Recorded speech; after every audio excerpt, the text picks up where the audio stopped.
And we're back with more Atlanta Thrashers franchise mode. And in this one, we are going to continue the playoffs because in the last one, we had a bit of an unfortunate glitch that caused us to jump into the first game of the playoffs. Obviously, not intentional.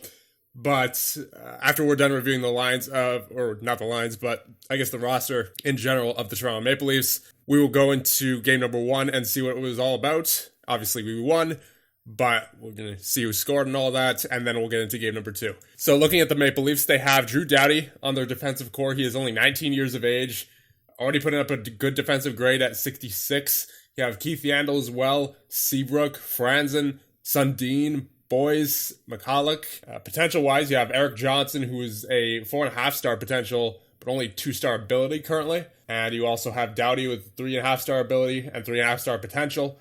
So it looks like a pretty good team on paper here, but we'll check out their stats to see how they actually simulate. So this guy Shannon with 74 points in 76 games. Who is this? Ryan Shannon, 26 years of age. That's his career stats. He was apparently in the AHL this year and didn't play for 3 years. What? And then he comes into the NHL and scores 74 points. Wow, that is insane. And then you have Yandel with 72 points, so Yandel simulates very well for them. McCulloch with 60, Carbolet with 56, Sundin with 51, Franzen with 42, and then you have Lindstrom with 42 as well, Boyes with 36, Versteeg with 46. And in goal you have Dani and Tellqvist, both with pretty good save percentages. It looks like we'll be facing Tellqvist, though, based off games played. And what is Tellqvist as far as his star rating? He's a 1-star goaltender? Wow. So, I mean, we all know that star ratings for goaltenders, they can be a little deceiving because you have goaltenders like this who will put up numbers like that are constantly in the 900s. Don't take too much stock into the 1-star goaltender. But what we're seeing on paper is a pretty good team, obviously. Not sure how we're going to match up against them, but we won't know for sure until we start... Well, until we continue the series against Toronto. So, that being said, let us check what game number 1 was all about. So, shots were 40-21. We won 2-1. So, we definitely overwhelmed them. First period, McCulloch scores from Seabrook and Sundin. And second period, Letang actually did not score. He got a tripping penalty. I thought it was a goal at first. So, no scoring in the second period. And then the third period, Wisnowski scores our first goal of the playoffs from Grabner and Boyle, trade deadline acquisition in Dan Boyle. And then during the overtime, Yanni Pitkinen scores from Boyle with his second assist of the game, and Grabner also with his second assist of the game. So, good start.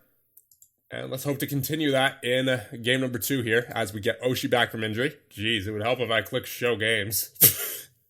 Maybe that's why we haven't been seeing them. So we unfortunately... also skipped game number 2. That was my bad, not a glitch. That was just my carelessness. But it's a good thing that there are, in fact, box scores in this game. What a concept. So we won this game 8-3. Shots were 33-31, so a bit more even of game this time in terms of shots, but far from it as far as the score. First period, Franzen scores from Sundin. And then it's pretty much all Atlanta from there. Rick Nash scores from Wisnowski and McKenzie to make it 1-1. Korpikoski from Nash and McKenzie make it 2-1. Stahl from Oshie and Kovalchuk to make it 3-1.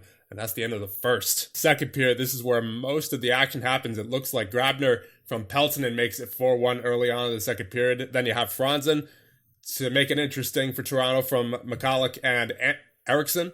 And then more than halfway through the second, you have Wisnowski from Boyle and Kovalchuk. And then Lindstrom soon after from Seabrook and Shannon. Followed up by 2 goals from Nash and Korpikoski. Nash from Wisnowski and McKenzie. And then Korpikoski from McKenzie and Boyle. So Boyle definitely having a good presence in this series so far for your Atlanta Thrashers. Speaking of which, he scores in the third period from Kennedy, as he was a call-up, I believe, from the AHL to fill in for an injury. And that is the end of game number 2. And what a game it was for us. Let's keep up this momentum going into game number 3 because it is looking good so far. All right, here we go. Finally going into the game versus the Toronto Maple Leafs. And since we're not in an elimination game yet, we'll do the quick sim game, and that is going to be a win for your Atlanta Thrashers. A 3-0 victory. 43 shots to 24 was the shot total. And during the first period, Eric Stahl scores from Boyle and Pitkinen to make it 1-0. Then Todd White, late in the period, from Higgins and Peltonen makes it 2-0. Korpikoski in the third from Wisnowski to make it 3-0. The final score in the game, and a 3-0 series lead for your Atlanta Thrashers. All right, here we go. First game that we're going into in FHM 7, I believe. So I believe a bit of a new interface here that we're seeing.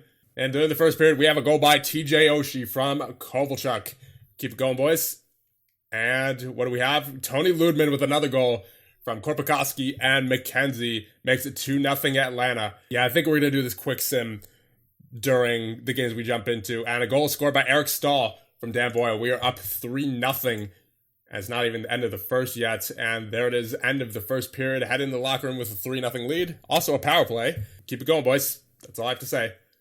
Second period underway. Brad Boys with a goal for Toronto. And a goal for Grabner makes it 4-1 Atlanta. Midway through the second period, so it's looking very good for us. Power play for Toronto goes nowhere. And we are at the beginning of the third now, up 4-1. I don't want to say it's secured yet, but we are definitely looking like the dominant team in this series. And after all, we are up 3-0 and in the series, and we are up 4-1 in this game. So here we go. Third period underway. Goal by TJ Oshie from Dan Boyle. Yeah, this is essentially all wrapped up here. You got Eric Johnson scoring a goal from Versteeg and Tucker, but I would be very surprised at this point if they came back. Eric Johnson with a goal from Shannon and Lindstrom.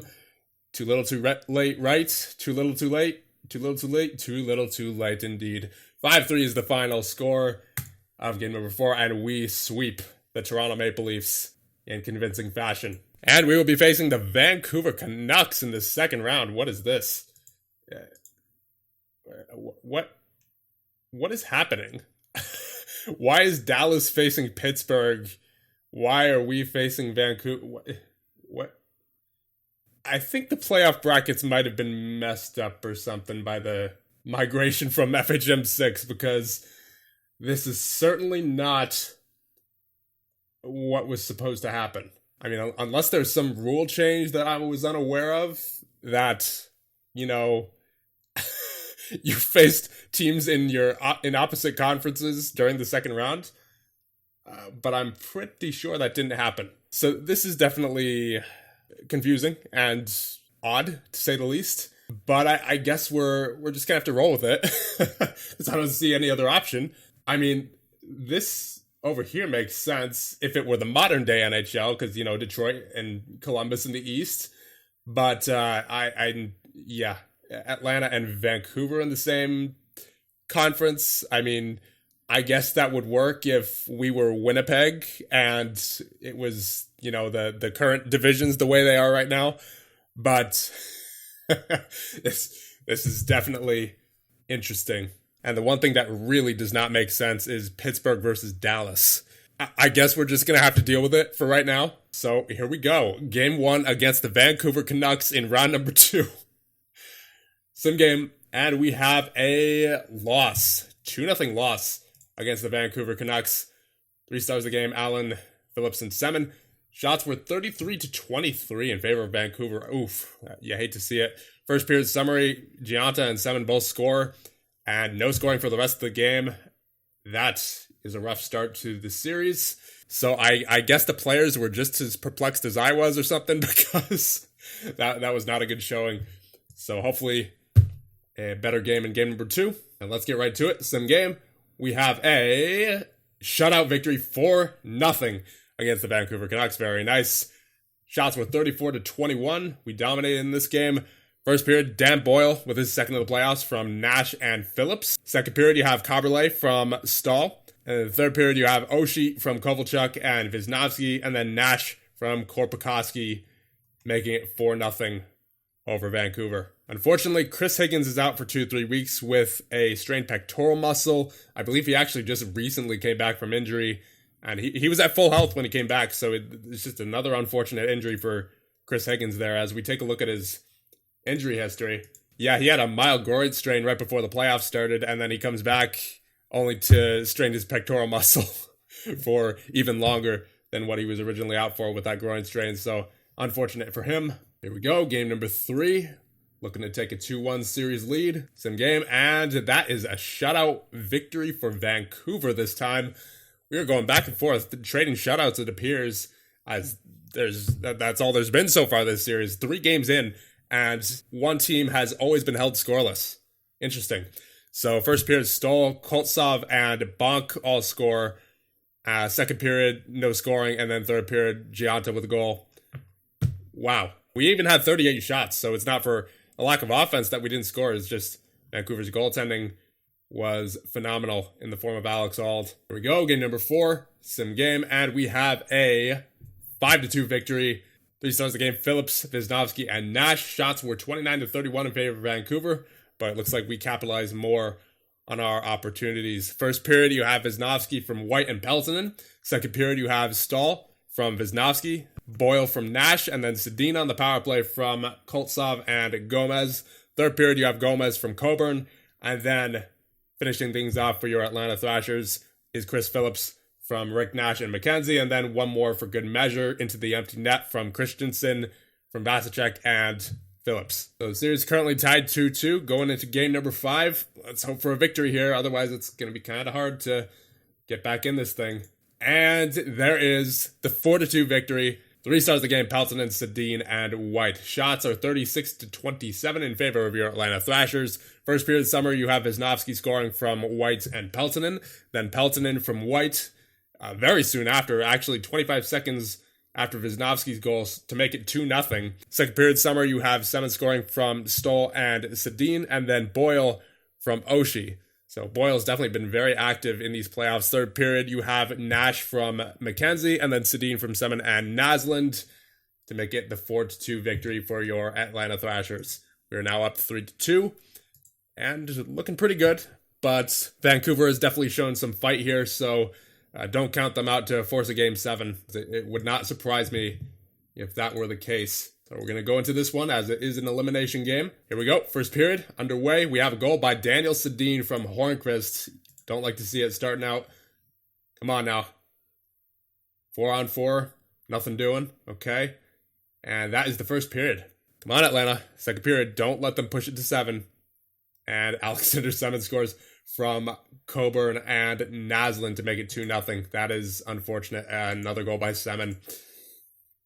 Yikes. Come on, just you hate to see it. Looks like this is going 7 if things don't change for us here in the third period.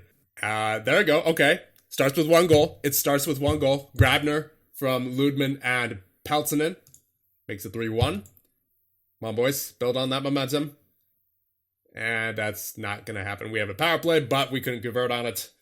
And the game ends 3-1. We are headed to 7. Here we go. Big game number 7 against the Vancouver Canucks. I don't even know how this series happened in the first place, but it's happening.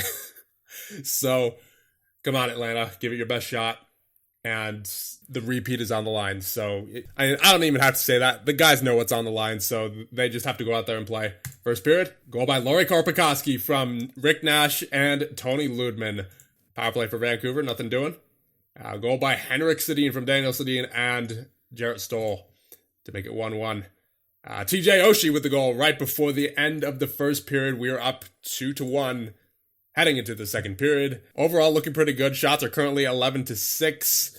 Wish we could get a little bit more offense in there, but I guess as long as we keep up that pace, we're on pace for 33 shots. Again, they know what they need to do, so I'm not going to talk about it too much. Here we go. Second period underway. More than halfway through the second now gone, and nothing doing until Hornqvist scores from Sedin and Gomez to tie it up at 2 heading into the third period. 3 shots in that period. That was abysmal. Do not have another period like that. If you do, then you're probably going to lose, let's be honest. Here we go. Third period against Vancouver, and there it is. Goal by Dan Boyle from Nash and Wisniewski. Boyle has been a clutch pickup for your Atlanta Thrashers in this playoff run. Power play, nothing doing. Eric Stahl with the goal from Oshie and Kovalchuk. We are now up 4-2. Just hold it. Hold it. Dan Boyle with a goal from Oshie and Kovalchuk to close it out. 5-2 is not the final score. Wisniewski scores within seconds later from Carberlay with 4 seconds left on the clock. And 6-2 is your final score. And we win game number 7. We're headed off to round number 3. And we are facing the Detroit Red Wings in the Eastern... Well, actually, what do I even call it? Just the conference finals? Because the conferences are kind of mixed up right now. I don't even know what to... Yeah, I guess you just got to generalize. Just call it the conference finals, because I don't even know what this is. This is very confusing. You got 3 Western teams and then 1 Eastern team over here in Atlanta, because I'm pretty sure that, yes, indeed, Detroit is still in the Western Conference, as is Columbus, as is Dallas. So it's a little messed up right now. So here we go. Game against Detroit. What'll it be? We have a 3-1 loss at the hands of the Detroit Red Wings. First period, Zetterberg scores from McBain and Stafford. Second period, Thompson scores from Zetterberg and Stafford. And then the third period, Kovalchuk scores in the power play from Stahl and Oshie. But then Kronwall scores in the empty net from Draper and Zetterberg to make it a 3-1 win for Detroit. Game number 2. And we have yet another loss, 3-1 once again. You don't like to see it. And the shots, Detroit 38, Atlanta 19. You really do not like to see that. That means they are not only winning, but they're dominating as well. They're dominating play. First period, Eric Stahl actually gets the first goal of the game from Boyle and Oshie. But then second period, Numelin from Thompson gets the game tied. And then third period, Nystrom from Numelin and Fedorov. And then Slater from Zetterberg and Lidstrom gets the game won for the Detroit Red Wings. Here we go, game number 3. This is an absolute must-win. Come on, boys. Oh, that is a rough loss. Look at those shots against. 59 shots for the Detroit Red Wings. Yeah, this is a good team. They're a good team, aren't they? Yep. Lidstrom, Zetterberg, Thompson looks really good in this. You got the 3.5-star ability. Numelin, Kronwall, Fedorov, Stafford actually looks pretty good as well offensively. Yep, they got a good team. They have a good team. And it really helps the fact that they have a 94 defensive grade Lidstrom in there. Oh my goodness. The defensive defensemen in this game, when they're really good defensively, like, they will absolutely shut you down. That's kind of why I wanted Bouwmeester earlier on in the GM mode, because I knew those are the kinds of defensive numbers he puts up. And the fact that we don't have a defenseman like that, I mean, our closest defenseman to that is Yanni Pitkinen. That's hurting us. That's hurting us big time. I mean, obviously we have guys like Phillips and Ludman who are focused on defense, but they're nowhere near the ability, obviously, of someone like Lidstrom or Bouwmeester. Holy moly, yeah, we're going to have a tough time winning this one, I'm afraid. I mean, there's not much I can do. As we take a look at Niemi's game by game, I mean, he had a .915 save percentage on 59 shots in that last game. I don't know what else you want him to do there. And then a .921 save percentage in the previous game on 38 shots against, a .943 on 35 shots against. This is not Niemi's fault whatsoever. We are just up against a very good team, and we are not... some of our guys, I have a feeling, are not performing the way they should. Yeah, I mean, Stahl has been actually kind of quiet these playoffs. Only 8 points in 14 games played. Kovalchuk only with 1 goal and 7 points total. You hate to see it. Yeah, Stahl, that first line has been quiet. I mean, Nash has actually done pretty well. 12 points in 14 games, but compared to what we're used to with Stahl and Kovalchuk, they've definitely been quiet. Dan Boyle has been carrying us for sure. If it weren't for Boyle and Wisniewski, as a matter of fact, 2 defensemen leading our team in scoring so far these playoffs. I mean, that's not a promising sign, especially if it weren't for the fact that Niemi is playing well. Anything could happen. We have a good team, but Detroit also has a very good team, and I don't see them, especially with Lidstrom in the lineup, I don't see them faltering too much. So we'll go into it. but I am not optimistic about this game, especially after seeing the past 3 results. Here we go. First period underway. Power play. Nothing doing. Power play for Detroit, and it's a goal for Ekstall from Oshie and Vasicek. I don't think that was shorthanded, but nonetheless, we are on the board early in this, or late in the first period, I should say. So heading into the second period with a 1-goal lead. I'll take it. I will definitely take it against this team. Here we go. Second period. Goal by Numelin from Nate Thompson. Yeah, you saw that coming. You knew you weren't going to hold off Detroit too long. Continuing the second period. And a goal by Yanni Pitkinen from Korpikoski to make it a 2-1 lead for your Atlanta Thrashers. So we're definitely showing some fight here. But it is a steep mountain to climb if we intend on winning this series. So just keep doing what you're doing and keep firing them at their goaltender, Lanuvu, or however you pronounce Lanevu, however you pronounce that. Just fire away. It seems like it's going to take a greasy goal to be able to beat their goaltender on a regular basis. And even then, you may not get it on a regular basis. Major injury for Lubomir Wisnowski. Separated shoulder. That doesn't sound good. You hate to see it. Third period. So even if we win this game, that's one of our top point scorers down with an injury, likely long term. Goal scored by Matt Hendricks from Slater and Draper. We are now tied at 2. Pelton scores, okay, from Grabner and White. We still have a chance. We're certainly showing fight. I won't take that away from us, but once again, it's a huge mountain to climb as Fedorov scores. We are now at 3-3 with 7:43 remaining in the third. Come on, boys. Power play, we are going to overtime. All right, here we go. Who's it going to be? Power play for Detroit's. Nothing doing. Are we headed to a second overtime? Yes, we are. Here it goes. When's it going to happen? Oh. Who scored? I didn't see who scored. It didn't pop up with a notification, but apparently we scored, so we do not get swept. Who scored that goal? Was it, I guess we could check the box score. Rick Nash gets the goal from McKenzie and Korpikoski. That was strange. It didn't show up with a pop-up there, but nonetheless, we do win the game, so we avoid being swept by the Detroit Red Wings, and you know what? Just take it one game at a time here. Wisnowski out probably long-term. Yeah, that 1%, 1 to 2 months. That is unfortunate. Here we go. Game number 5 against Detroit. Once again, taking it one game at a time. Goal by Carberlay from Salmela and White. Getting off to a good start.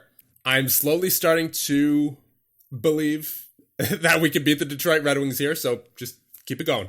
Keep it going. Goal by Zetterberg from Stafford and Numelin. That's all right. We knew Zetterberg was going to get on the board at some point within these few games here, so you got to expect that.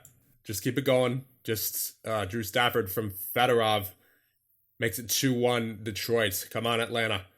There we go. Tyler Kennedy. Before the end of the first, that was an important goal. Important goal by Tyler Kennedy from Phillips and Christensen. So heading into the second period, we are tied at 2. Detroit has a power play to start. Come on, boys, kill it off. That wasn't. You weren't supposed to do that. Stafford scores on the power play from Lidstrom and Zetterberg to make it 3-2, and they're on a 5-on-3 now for the next minute 59 or 39, I should say. You hate to see it. Grabner scores though. You love to see that from McKenzie and Kovalchuk. Tied at 3. Come on, boys. Halfway through the second now, and Peltonen scores from McKenzie and Phillips. Okay, the veterans are stepping up. The veterans are stepping up for us. Come on, boys. Third period time. More than halfway through the third. Not much happening. Detroit power play, but they couldn't convert, and we win this game and force a game 6. Okay, I like what I'm seeing. Just keep it up. Shots were 38-20 in that game. As of late, we have been the more dominant team, but don't let that get to your heads. Here we go. Once again, going into game number 6. Let's see if we can force a game 7. And we have a major injury to Henrik Zetterberg with a hip pointer. So, obviously never like to see anyone go down, but that is a major advantage for us. So, take advantage of it. And in the second period now, tied at 0. And a goal by Pavel Datsuk. I believe that is the first time we've seen him on the board from Slater and Numelin to make it 1-0 right before the end of the second period. That is unfortunate. Niemi has only had to face 11 shots so far after 2. I guess no one wants to make that mistake. That's going to either lose the series for their team or send the other team to a game 7, you know? So it's the nail biter here. Third period underway. Fedorov from Nystrom, and not even going to bother pronouncing that one, but nonetheless, we are down 2-0, unfortunately. Come on, boys. Get it going. Eric Stahl from Ocean Boyle. Come on, force a game 7. 2 more goals. Just 2 more goals. Stafford from Numelin and Datsuk. 1:48 left in the third. Not looking good. Yep, that's all she wrote. Well, that's unfortunate. So it's Dallas versus Detroit in the finals. Definitely a very strange bracket this year. But I suppose we'll see if the same thing happens next year. Hopefully it doesn't. But nonetheless, definitely an interesting change of events. Let's check out the final stats for the playoffs. So Dan Boyle definitely carried this team for the most part. 16 points in 17 games played. Led our team in scoring. Rick Nash with 13. Oshie with 12. And actually, as we check the injury list, I believe Wisnowski was second on the team in scoring. Tied for second. It looks like 13 points. So definitely keeping them around for next year if we can. And unfortunately, an underwhelming performance by the likes of Eric Stahl and Ilya Kovalchuk. Only 10 points for Stahl, 8 points for Kovalchuk. As he had an incredible season this year. 95 points, 42 goals. Did Kovalchuk, and Stahl with 37 goals, 52 assists, 89 points. So they certainly weren't slumping this year in the regular season, but when it came to the playoffs, they just, for whatever reason, quieted up. Don't know why, but definitely very unusual for them. Hopefully that is not a reoccurring thing. And Antoniemi, he did just fine. .917 save percentage. None of that was his fault, in my opinion. There were some games where he didn't get a lot of help, particularly against Detroit in those first 3 games. So I'm not blaming him at all. He had a really good year. He had a .922 save percentage in 67 games in the regular season, and once again a .917 save percentage in 17 games in the playoffs. I feel comfortable with him going into next season. But with that being said, I think we're going to end things off here because, well, we've been eliminated, and I don't want this video to be too long. So in the next one, we will do the offseason of year number, what is this now, 7, 8? I'm not even sure. I know it's been, you know what, we could take a look at Kovalchuk's career. That'll tell us. That is, I believe, year number 8 that we are in now, and headed into year number 9. So if we don't win the cup next year, then I think we're going to have to call off the dynasty, unfortunately. But nonetheless, it was still a pretty good year. Just fell short of expectations, obviously, given that we won the cup last year. And we are now out in the the conference finals. So that being said, I will see you guys in the next one when we get on with the year 8 offseason. See you guys then.